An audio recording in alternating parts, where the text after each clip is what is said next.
গাজায় নারীদের অধিকার নিয়ে উদ্বেগ প্রকাশ করেছেন ইসরায়েলের প্রধানমন্ত্রী বেনিয়ামিন নেতানিয়াহু।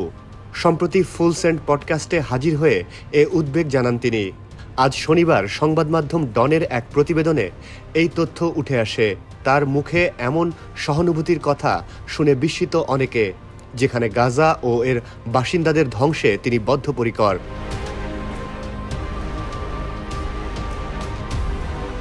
নেতানিয়াহু তার মায়াকান্নায় বলেন, গাজার নারীরা সম্পত্তি, তাদের কোনো মূল্য নেই, তাদের কোনো অধিকার নেই, তারা পুরোপুরি দমনপীড়নের শিকার।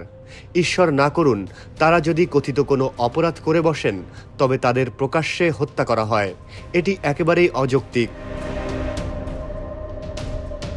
তিনি আরও বলেন, গাজার তরুণ তরুণীরা প্রগতিশীল মূল্যবোধের নামে হামাসকে সমর্থন করছেন। তারা বুঝতে পারছেন না কি ভালো আর কি মন্দ।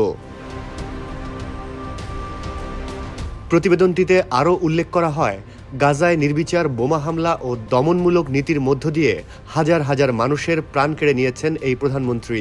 ইসরায়েলের টানা অবরোধের মধ্যে অবর্ণনীয় দুরবস্থায় আছে গাজার ক্ষুধার্ত নারী, পুরুষ ও শিশুরা।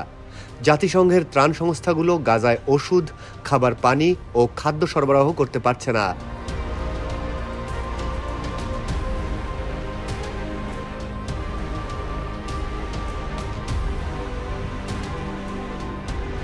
বিশ্ব স্বাস্থ্য সংস্থা জানায়, গাজায় স্বাস্থ্য ব্যবস্থার 2/3 কার্যত অচল।